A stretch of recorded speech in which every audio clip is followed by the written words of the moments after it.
Hey, welcome to lesson 4 in module 3 of the Ultimate ZBrush Guide course. In this video, we're going to focus on the curve brushes, which are incredibly powerful and a very quick way to generate certain type of assets. So we're going to be using those brushes to create things like the belt of the character, the wraps that go around this side of the arm, or the other arm, the straps for the backpack, the sleeping mat or the sleeping bag, and that sort of thing. So I'm going to jump straight into it, and let's go ahead and get started. All right, so here is where we left off. In the previous video, we generated these meshes. All of them are single-sided, new meshes, new assets, except the pants, which is just a Dynamesh object. So like always, let's go ahead and load the new interface, and I'm going to walk you through the new additions. So it would be these curve brushes, M03_L04 or lesson 4. Let's click open. So the new additions are essentially these ones here. So one new brush that's called the inflate brush is really, really powerful, and it acts in the same way as the inflate slider. So these ones are exactly the same thing. The difference being that the slider here does it overall to the entire mesh, whereas the inflate brush, you can be more precise and apply it in only certain areas. Now, on top of this new brush, I have also added this split hidden, and this is a button that you will find under the split subpalette or section within the subtool subpalette. Okay, and what allows you to do is pretty much the same thing as the delete hidden button, in a way that you have to hide portions of your mesh first, and then you can split it instead of deleting it. All right, but we're going to get to that in a second. I just wanted to give you a brief introduction to the new features of this UI. So in this lesson, I'm going to start with the most basic asset of the ones that we're going to be creating, which is going to be the belt. All right, that wraps around the body of the character. So we're going to be creating this belt. We're also going to be doing these straps here around the forearm, or the left forearm in this case is going to be in this right forearm of the character. We're also going to be doing these straps here for the backpack, and we're going to create this asset as well as these tiny little add-ons around or wraps around the arm. Okay, so a lot of things to cover, but once we go through the basics and know how to generate these meshes using the curve brushes, it's going to be pretty easy to just go ahead and do the rest of them. So let's go ahead and get started. So I'm going to start with the base mesh or the body, because of course it makes sense to use this as the mesh that we're going to use to wrap the curve around. So let's go ahead and turn this off and go into solo mode. All right, now you'll notice that in the new UI, I didn't add any of the curve brushes. That is because these brushes are very useful in very specific purposes. It's not something that you have to constantly use like these ones, which are pretty essential. So if you want, you can go ahead and add them into this UI. That's not a problem, but I would recommend to just leave the space for the brushes that we're actually going to use, kind of like more essential brushes, all right? But if you have space and you want to do it, you can totally do that as well. So under the brush palette, I'm going to go ahead and click on this R, which is to restore some of these brushes, just to clear things up a little bit. And here I'm going to click on the brush thumbnail, and we have a bunch of brushes, of course. And let's go ahead and find the one that says Curve Strap Snap. So this one is the one that we're going to be using for the belt. All right, now the way that these curve brushes work is actually pretty simple. You can click anywhere and drag, and you'll see you generate this curve. And when you let go, ZBrush is going to create this nice set of polygons following that curve. Now, what's even better about these brushes and this process is that you can control a lot of different things. So the size of these polygons that are added is determined by the size of your brush. So if I right click and reduce my brush size while I still have the curve drawn, I can click on it and it will be updated, right? Not only that, but we can actually move things around, right? We can click and move all of this and create, very complex and interesting things around our character. So this is why it's a very, very powerful way to create complex meshes and complex shapes. Now, you'll notice that as I hover over this curve, the cursor is changing from red to a slightly aqua color. Now, the difference between those two cursors, or these two states of the cursor, is that the red one represents the size of the brush and is your normal standard brush cursor, whereas this aqua color is kind of like the edit mode of this curve. So if you right click while you still have this aqua or bluish cursor, I'm going to go ahead and increase the brush size. You'll see that now I have a pretty big brush or pretty big cursor that allows me to make large proportional changes. But if I move out, the size of my brush is still pretty tiny. So this is a really important concept, because you can have a very small brush to create a small asset like this, but then a very big editing brush that allows you to move large parts. You can also do the opposite, right? You can have a very small one that allows you to do very tiny movements on the curve. Now, another very important thing of these curve brushes is that they have a beginning and an end, so a root and a tip. So in this case, let me go ahead and select that. The red one, or the red little cursor here, hopefully you can see it, or the red dot, that represents the root. And the white one, tiny one, represents the tip. Okay, and this is important because you can actually lock the end and the root of these curves. So right now, if I go ahead and click on this part here, click on it, and I move it, everything sort of follows the movement of my cursor, right? And all of this is happening, all of this crazy twist is happening because I'm going over the mesh, right? And I'll get to that in a second. So let's go ahead and do something like that, right? So the brush is not, the mesh is not touching any part of the body.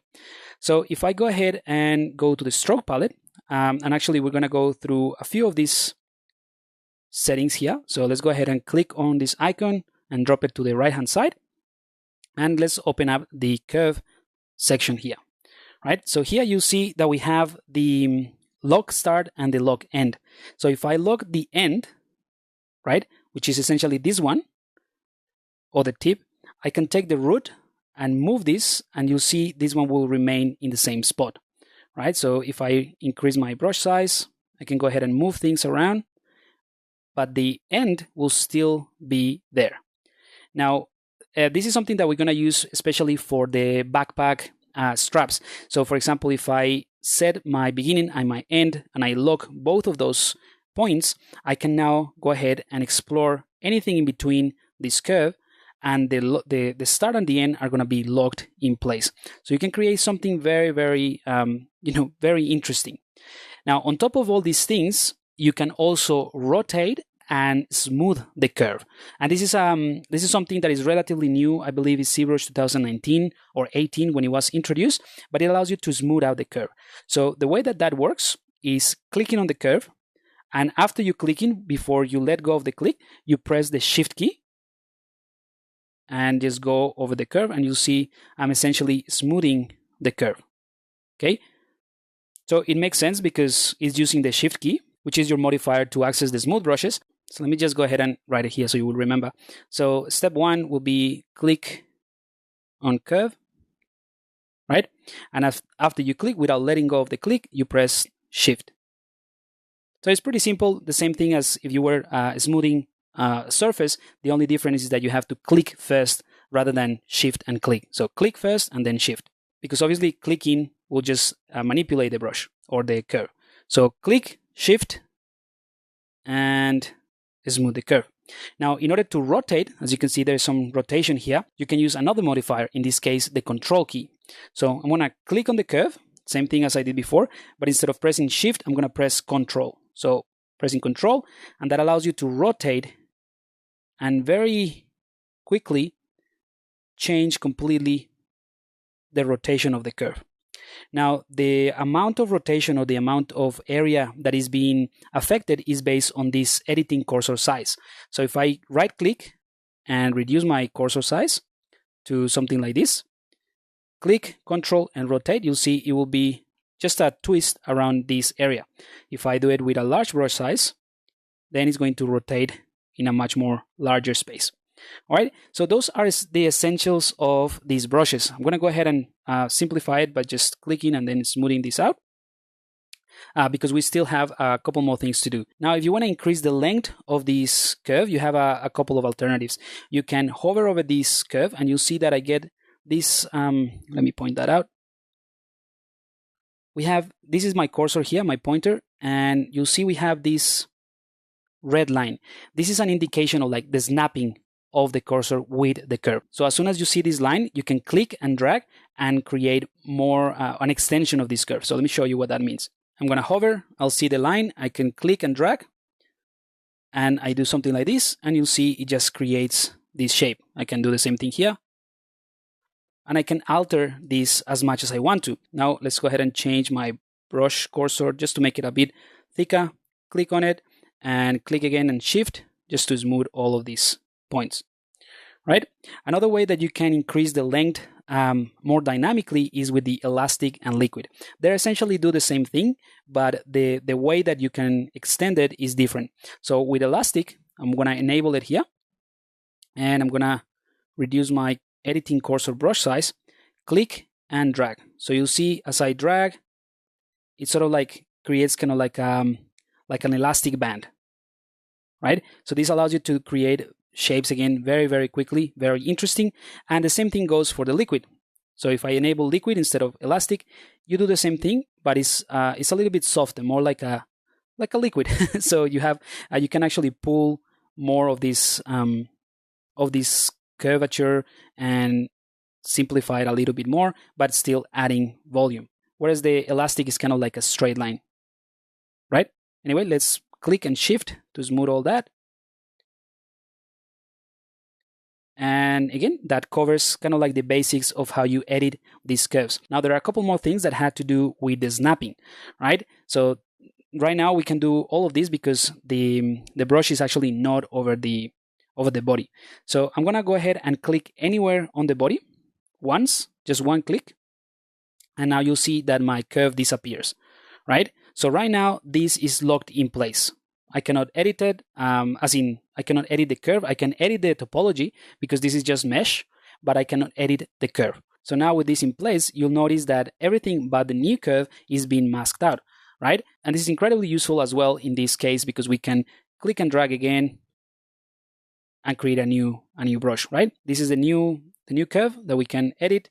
Let me turn off elastic, and we can just go ahead and start moving this in place, so on and so forth. All right, so let me just undo all that. Let's go back to this example here. And I'm going to go ahead and clear the mask. All right. Of course, this is just an example. I'm not going to be using any of these meshes that I just created. This is just to show you how the strap curve works. But now I'm going to get rid of this. So in order to delete this one, because they belong to the same mesh, I'm going to go ahead and use my select lasso, right? Hold Control and Shift and just select all this. Before I let go of the click, pressing Alt to invert the selection, and it's hidden. So now that this mesh is hidden, we can use our trusted delete hidden, delete that, and we remove all of those meshes. Okay, so let's go ahead and start doing the actual belt so that I can explain a little bit better what this snap does. Okay, so I'm going to reduce my brush size. Again, remember this size determines the actual size of the curve that is going to be created. So before we actually create the belt, let's go ahead and turn off symmetry. And I'm going to show you a very cool trick. So when we have a tubular shape like we have here in this case, let's say this is the view of the torso from the top, right? And we want to wrap something around this cylindrical shape. We can do a very nice trick, which is click and drag to create the curve, but go outside. So in other words, if this is the camera, this is a horrible camera, but if this is the camera, we're going to click here in the middle and extend the curve this way, and then we can press the Shift key, and Cirrus is going to wrap around this model. So let me just show you in practice what that means. So I'm going to click. You can do it in you can do it in any side, so to the left or to the right. So I'm going to click, drag, and then I'm going to hold Shift, and you'll see that now the curves appear to be wrapping around the mesh. So I'm going to let go there, and now we have a curve that is wrapping around the mesh. Now, of course, in this case, it's not perfect, and we're not using symmetry. So what we can do is lock start and lock end so that we don't move these 2 points, and go to elastic or liquid, doesn't matter, whichever you feel more comfortable with. And we can go ahead and click and move this around. once you click, you'll notice that everything sort of seems to sort of fall in place. That is because of the snapping. So the snapping is really cool because it allows you to maintain the curve along the surface. So with the snapping selected, I can click and drag, for example, if I want to change this, and whatever I do is going to be attached to the body. So all of these lines and all of these curves are going to be attached to the body. So that's great. Now, if you don't want to have any of that, for example, you can just disable the snapping. And now whenever you move this, let's also get rid of liquid. Now this curve is not going to be attached to the body, right? So it's going to intersect the body. You can push things out or push things in, depending on what you want to create. All right, but that's obviously not what we want. We want to have a simple belt. So let's go back to the beginning without having anything. But that essentially explains what the snap does. But I'll explain this in more details in just a second when I show you the creation method with this snapping brush. All right, so let's go ahead and create the actual belt. I'm going to start here at the back, hold Shift, and let go. All right, so now we have our belt. Now, of course, we can go ahead and increase the brush size and click to update. And now we have, a thicker version of this belt. All right, but now that we have the height the way that we want it to, this is still a little bit thicker, right? And we want to have something way thinner than this. Now these brushes also work like any other brush, that they have intensity. So the thickness of it, basically, let me just show you here. So the height or the width of this brush is going to be determined by the brush size or the torso size. But this one here, this thickness in here, is going to be determined by the Z intensity. So what that means is that we can take our brush, right click, and by default it's set to 25 or 22, I believe, and we can just reduce that to, let's say, 10. So when we click again, it's going to update with that new thickness. So let's do that, maybe less than that, 8. So now we have something that looks a little bit better. All right, so that's great. And of course, if we enable polyframe, you'll see that this is a single polygon. So it's a single flat polygon, and that's why it's not describing this curvature that well, right? Because of course we don't have enough geometry to describe this curvature of the body. But that's fine because we're gonna come back to this and fix it later. So let's go ahead and turn this off, and I'm gonna go ahead and click on anywhere on the body just once, and that, if you remember, that is to lock that in place. But now we have this mask area and this unmask area.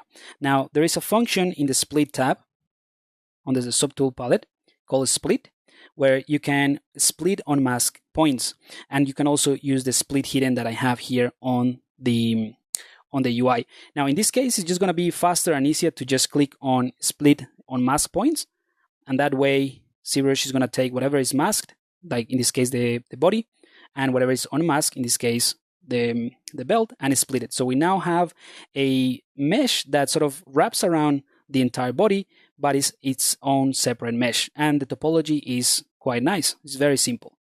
Okay, so there's a couple of things that we can do with this in order to edit it before we move any further. Because if you remember, the slice curve that we used before, it sort of cuts through the model, right? So if we use this brush in this model, we are essentially going to be able to create loops or add geometry without damaging the nice topology that we have. So selecting the slice curve, holding Control and Shift, click and drag. I'm going to reposition this maybe a little bit better, maybe around there. Go ahead and cut through the model. So you'll see now we have another loop, but the topology is pretty nice. So we can do the same thing here, Control Shift, and like that. And let's go ahead and see it from the front. So we now have more geometry, and we can go ahead and do a quick mirror and weld just in case, to make sure that we have a center line. Because remember that when we drew the curve around the model, we did it without symmetry. So let's go ahead and click mirror and weld. And there's a little bit of a weird gap here. So if I hold smooth to smooth that out, these ones are a little bit too close. So I'm going to undo that. right? And I'm just going to do something very simple to fix that symmetry error, which is bringing the gizmo, click on the center to unmask area, so to center the pivot. I'm going to rotate that slightly like that, and now we can go ahead and mirror and weld. Okay, so now we have this center line, and of course I rotated it a little bit, but that's not a problem. I'm going to bring back this from solo, select the gizmo again, and I'm going to center that, and I'm going to reposition this a little bit better. Okay, in this case we can scale it because it's a pretty simple shape, or we can also use the inflate. If we use the inflate, because we're using a thick object, it's going to increase in both sides, in the inside and in the outside. So in this case I just want to scale it up a little bit, like proportionally, maybe scale it down, it's maybe too thick, and that's it. We have created our belt. Of course, this is just the blocking. We can go then with the move brush, activate symmetry, and start pushing this into place. But the geometry and the creation process, we are ready to go. Let's go ahead and do a quick tweaking of the shapes. Very, very simple. Nothing too fancy. This is just the move brush. All right. Again, don't worry too much about making it perfect and making sure that it doesn't intersect other geometry at this point. We just want to create the base, and later on we're going to spend some time adjusting all the shapes so that we make sure that everything feels, part of the same thing. All right, but I think that's cool. Let's go ahead and turn off that. So we have a clean and simple mesh that we created using the strap curve brush and the slice curve brush to add multiple edge loops or additional edge loops. Now this works really, really well in this case, but if you have something more complex, I'm going to show you later on in this course other ways to do it, but for this part it works perfectly fine. All right, let's go ahead and move on to this arm and do the straps following the same principle. So I'm going to do a recap of everything that we did here, but a little bit faster. So I'm going to select the body. I'm going to go into solo mode just so that it's easier. And I'm going to go ahead and first, I'm going to increase the thickness of this arm because right now I feel this a little bit thin. So I'm going to activate symmetry. It will also do it on the other arm. And that's when I'm going to use the inflate brush. So the inflate brush basically does what this slider does. So it pushes the polygons along the normals. So if I click and drag, you'll see it just inflates things quite a bit. Obviously, that's not what I want, but I just want to show you the effect. So just by applying a little bit of pressure, I'm just going to do a few strokes here until this arm gets a bit thicker. Just essentially adding extra volume. And remember that the hand is something separate that we do later down the course, but for now, I want to generate a bit of thickness and maybe smooth brush as well so that we can generate the straps. I'm also going to use the move brush and then just tweak some of these shapes very quickly from all the angles. Remember, we are in a 3D space, so we need to check all the angles to make sure everything feels nice and smooth. Okay, so all I did there was just adding a tiny bit more of thickness. Now let's go ahead and turn off symmetry so that we can work only on one side. And let's go to the brush palette and let's select the curve strap again. All right, so in this case, I'm going to reduce my brush size. I have an intensity of 8. Let's see if that gives us something that we can work with. So I'm going to draw. That's pretty good. So let's go ahead and undo that. And now we can go ahead and click and drag around here. Remember, holding Shift, it will create that loop, right? I'm still holding Shift and the click. So that allows me to sort of rotate things around a little bit.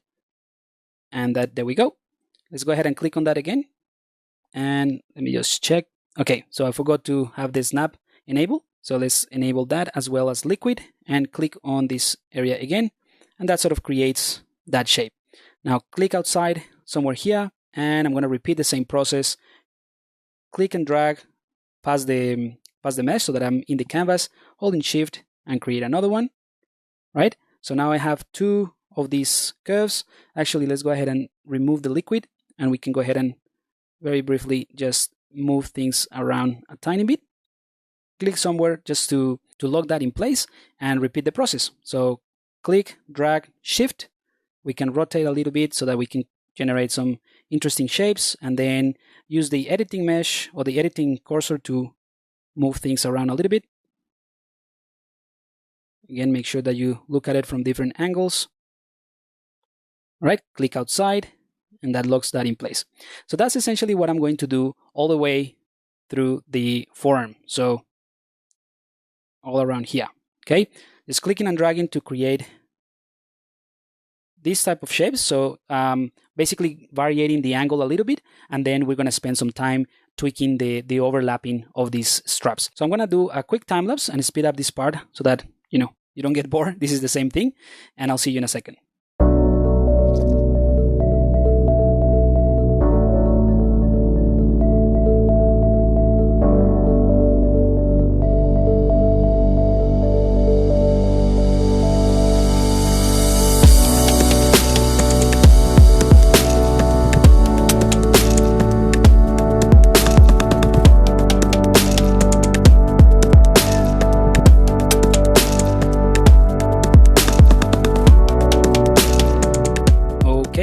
So let's go ahead and clear out that mask, and we have a few straps. All right, I'm going to turn off the polyframe or turn it on. And of course, every time that we use a curve brush, or later on when we use the insert brushes, you'll see that it generates a new polygroup per each time that we introduce a new mesh. All right, so this is great for two reasons. One, because we can very easily split the straps from the body, and also because we can adjust it very easily. So let's go ahead and do one thing at a time. Let's go ahead and hold Control and Shift. First, let's go ahead and select rectangular, Control and Shift, and click on the body. Right? So basically, the body has its own polygroup, and the rest of the straps is now hidden, and we can now click on Split Hidden. So now we should have a new subtool, the same thing as we did with the belt, but now for the straps. And this is great because we can go ahead and get closer. We can even go into solo mode if we want to, and we can go ahead and tweak the placement of this. So I'm going to do this very quickly just to show you what the process would be, and then we can go into a time lapse. So let's go ahead and click on the Move Topological Brush, and this is something that we already did in the claw or in the arm. So basically, because the topology brush respects topology, we can manipulate one single strap at a time.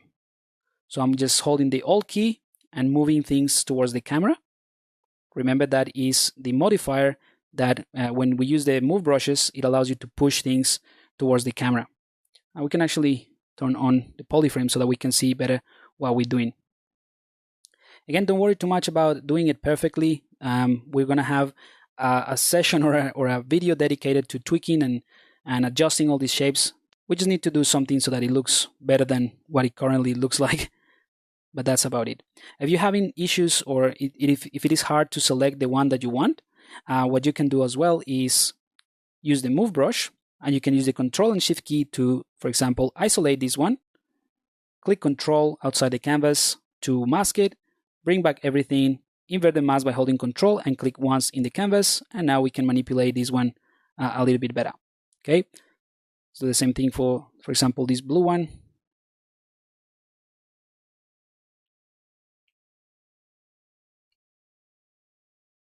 For the most part, it's easier to do it with the Move Topological Brush, but there are going to be some parts that it's definitely easier or faster to just isolate one part and go ahead and move it. So let's go ahead and do the same thing for this green one.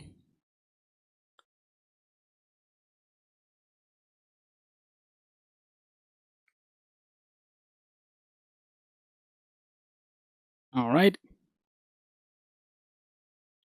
Let's go ahead and clear the mask, and then we can use the Move Topological again. Just want to give this a tiny bit more of space in between. Again, this is something that we will do later. I'm spending way too much time in this part. We will definitely fix this later on. But let's say that we're happy with this placement, and the adjustment will come later, but the placement is fine. We can then use the inflate slider or the inflate modifier to basically get a bit more thickness in these straps. So if I click on the inflate slider and then push that, you see how I'm inflating each one of these straps to create a bit of thickness. So that's exactly what I want. And we can also use the dynamic subdivision, right? So this is a process that you should already be very familiar with, so that we can see, once we subdivide these straps, how everything is going to look.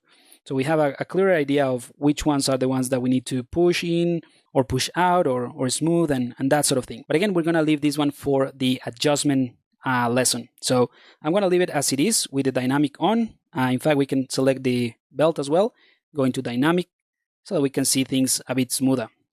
Cool. So we have the straps, we have the belt. Now let's go ahead and do the straps for the backpack, and then I can show you the other thing that I needed to explain about this, the snapping of the curves. So again, with the curve strap snap selected, let's go ahead and go to the body.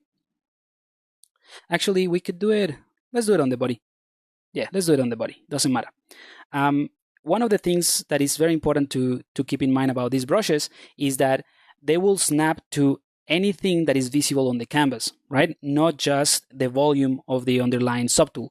So in other words, now that I have selected the body, if I want, I can start here on the head, which is not obviously not part of the body, and it will still work. It will still follow the shape of whatever is on the canvas.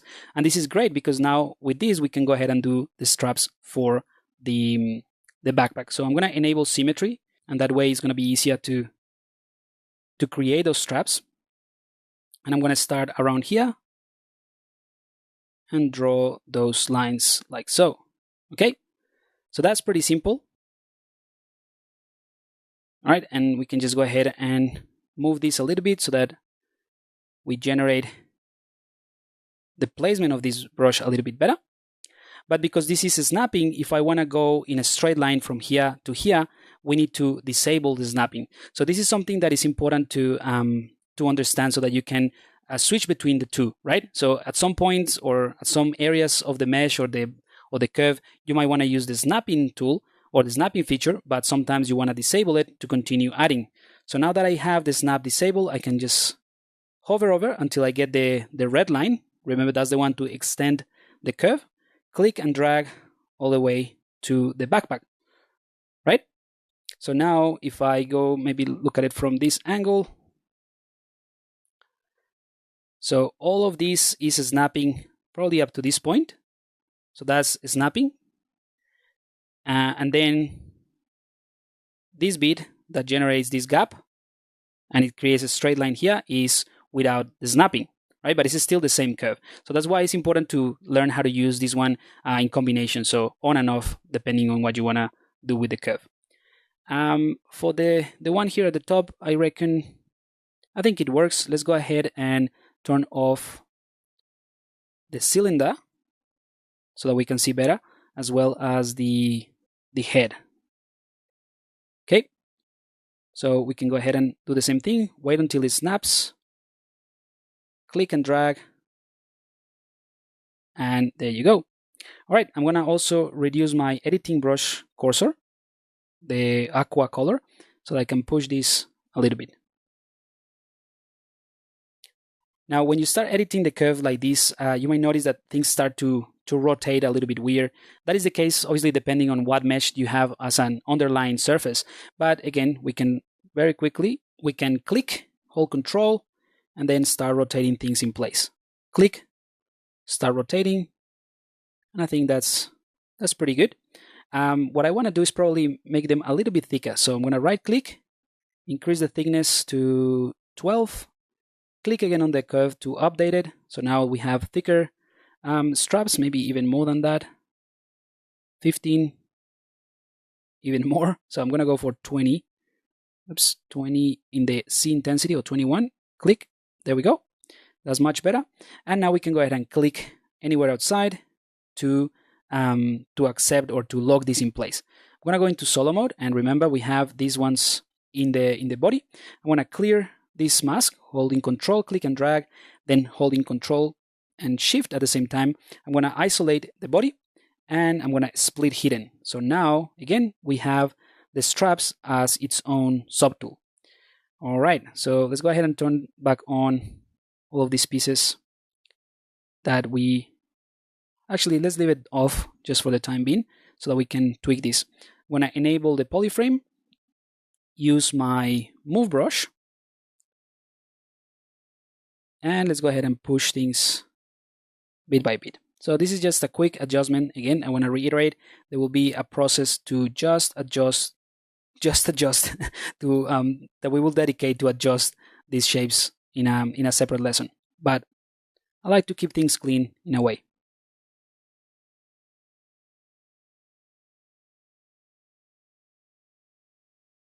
You won't be able to see any of this because it is hidden by the sleeping bag, but the ones on the side you probably will. So make sure these ones fall nicely into the next mesh. And there we go. Maybe with a small brush size, just push them closer together here. Again, this is a quick rough pass to adjust these shapes. And let's go ahead and enable dynamic so that you can see what is happening there or how they're being affected by the tweaks that I'm doing. Great. Let's go ahead and turn everything back on. Every other mesh that we enable, get out of the polyframe, and we have done the straps, the belt, and the straps for the hand and the straps for the backpack, as well as the belt. Now, to wrap this lesson, I'm going to show you a very cool and interesting way to use the curve brushes to generate other type of meshes that look a little bit more complex. And this is just to show you that you don't have to rely on the shape that comes with the curve brush, but you can actually use these brushes as a starting point and then edit the mesh a lot more. So I'm going to go ahead and switch to this tool that I prepared earlier on, just to show you the difference between snapping and constant or continuous C. So that will make sense in just a second. So if I have this mesh that has this undulated surface or like sort of these gaps, and I take something, let's go ahead and use the brush, click on the brush palette. Instead of using the curve strap, I'm going to use the curve tube. Okay, so this is something similar that we're going to use as well. So I'm going to click on that. It does the same thing. Let's turn off symmetry. So it does the same thing, but the mesh that is generated is not a strap, it's more like a tube, right? So I'm going to use the same thing, and this brush by default doesn't have snapping, and there is something very important called the picker. So I'm going to put the picker on the other side of this UI for the time being, because this one goes hand in hand with this process. So the snap is very much linked to these two switches, the 1C and the constant C. Okay, you'll see what I mean in a second. Just want to make sure that you understand these are somehow linked. So if I click and drag from here to here with the curve brush, you'll see that the curve brush is, let me actually reduce the brush size and update that. You'll see that brush is pretty much a straight tube from point A to point B from the camera angle. So it's not following that that sort of surface. Now, if I enable the snap, right, and do the same thing here, let's do another one, click and drag, right? You would expect that this brush will snap to the surface, but it's not, right? And that is because of the continuous-C and the 1C. So this snap, it has to do with the editing of the brush. So with this snap, after I created this brush, or after I created this stroke, and you see it's not snapping to the surface. But as soon as I start editing, we can definitely make it snap, right? So I can push it down, and now I can just sort of pull it along the surface, and you'll see it behaves like a snake in a way, snapping to the surface. That is because this snap is enabled. If I disable it and then I push everything, it's gonna go through the model, right? So let me undo that. Enable snap and pull. You'll see it won't go through the model, it will snap to the surfaces. Okay, that is the main thing that I want you to understand about the curve brushes. This snap here has to do with the editing. That's why we can turn it on and off to do something like the straps that we generated for the backpack. But this 1C and continuous C is what determines whether or not ZBrush is going to create this as a single line in a way, or if it's going to actually pick up the deformation. So what I mean by all that is that we can clear that. Let's go ahead and do one with 1C. So we can turn off snap, doesn't matter. Click and drag. And this is with 1C. And let's go ahead and do another one with continuous C. Enable continuous C, still no snapping. And let's do that. All right. Click on that. So now you'll see that the continuous C is actually picking up the surface in the model. So the main difference really is this. The 1C, which is this one, right, is going to pick up the Z depth. That's why it's called 1C, only picking up the C or the depth only once. So it's going to analyze whatever point you click on the surface, in this case, this one. And when you drag, it's going to be a consistent distance, right, or a consistent depth all the way through. Now, the continuous C, right, which is this one, is going to continuously analyze the surface and attach the curve to the surface. So that's why you click here, and then as you move your cursor along, ZBrush is going to check every single point and is going to attach that curve to that line. So this is very important to know, because sometimes you can disable snapping, or you don't want it to snap and you disable it, but this is still doing that. So it has to do with the picker rather than the snapping. So just to sum up, the snap tool here is for edit, or it becomes more evident when you're editing the curve, whereas the 1C and the constant C is for the creation of the brush. All right, so let's clear this up, and let me just show you an example of this. I'm going to clear this. I'm going to use the 1C, but this time I'm going to start right here in the middle, kind of like in a deep end. So I'm going to click and drag and do this, and you'll see I sort of like go through the model, because the first click, or the first point that I clicked in this 1C is this point. So is everything that I draw is going to be at this point. And that's pretty much it. That's the difference between the the continuous and the 1C, and the difference of using the snap or the non-snapping. All right, so let's go ahead and close this up. Hopefully that explains the difference. You can go back to this video as many times as you need to refresh that concept. Let's go to this guy here, and I'm gonna try to create this sleeping bag, the kind of like the roll with one of the curves. So this is a pretty nice trick that allows you to create kind of like folding things over itself, or like rolls. So for that, I'm gonna go ahead and click on the tool, click on the plane. So this is just a single plane, and make it a Polymesh 3D. So essentially what we have here is now a new tool, right? We still have the working tool here, but now we have a plane 3D with some mesh or some polygons, and we can also press the V key to be able to see it in both sides. And in this one, we can go ahead and create the base or the base of the roll for the sleeping bag. So I want to click on brush, make sure that I have the curved tube brush selected. I'm going to check the picker, because I forgot if I left it as it is, and it's fine. We need to make sure that it's 1C, so it only picks up one depth, although this is a plane, so it's not going to make a difference. And also we need to make sure that it's snapping. So now we can go ahead and click and drag, and we can draw a nice looking set of basically a roll, the side of a roll.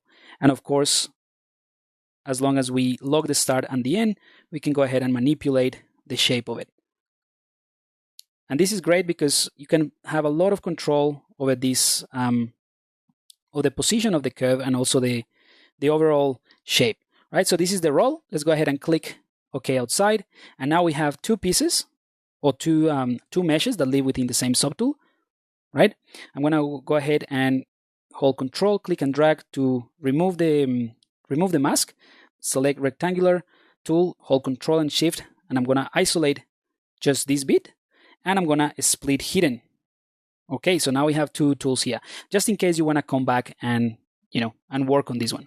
So this process that I'm using is also to introduce you to this idea that you can work in multiple tools at the same time within the same project. So right now I'm working on a completely separate tool that has only two pieces, and I can work in this way.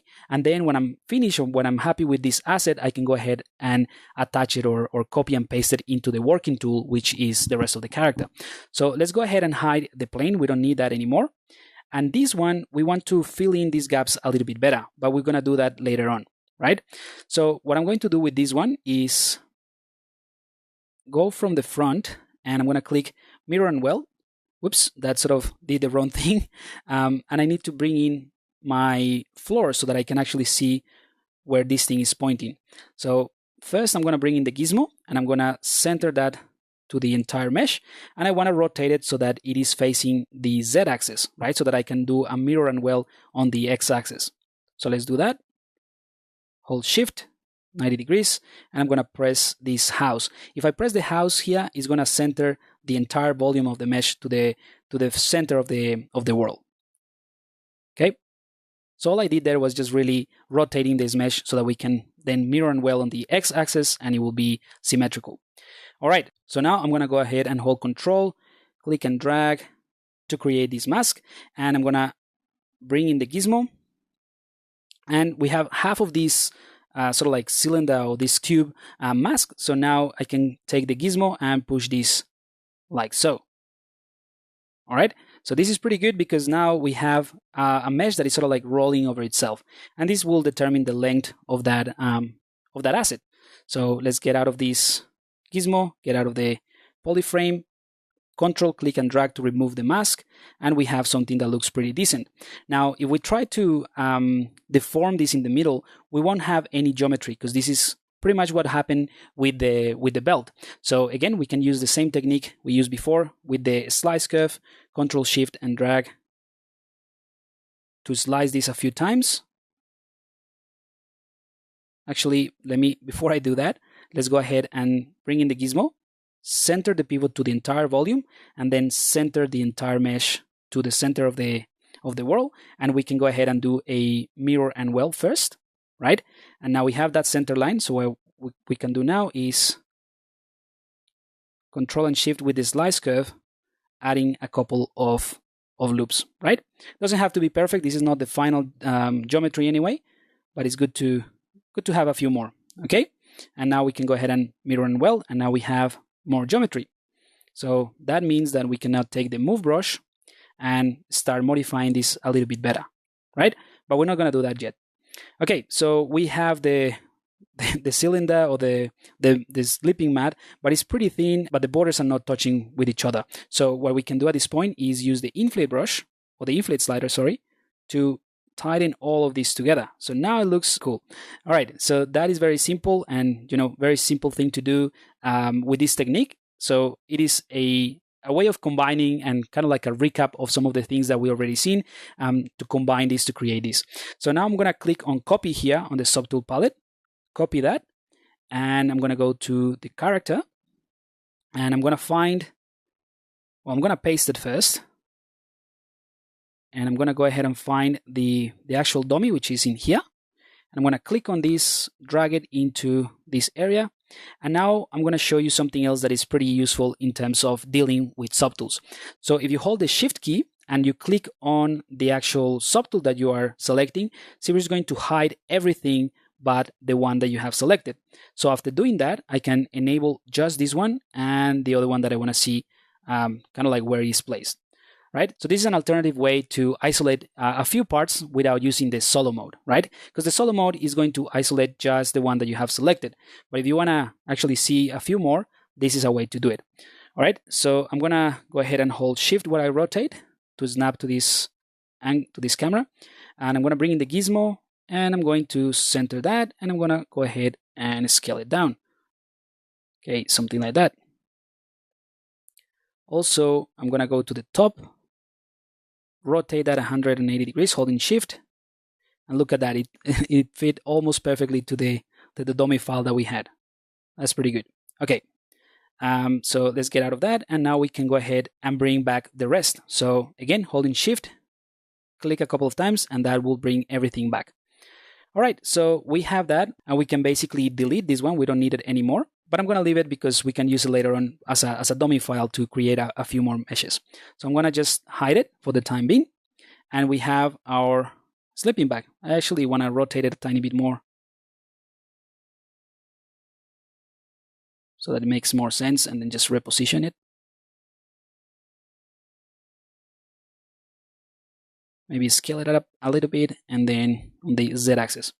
All right, so that's pretty much all we needed to cover in terms of the curves. So really, really powerful stuff. Definitely something that that requires you to play around with this and get familiar. It's not the most intuitive way to edit them, but once you figure out and once you feel comfortable editing these meshes, or at least the curve brushes, you'll see that they're extremely powerful. Now, something that I'm going to do off screen, and this is your homework for this lesson, would be to generate these assets on the either on the right-hand side, on the left-hand side, up to you, or both arms, just some wraps.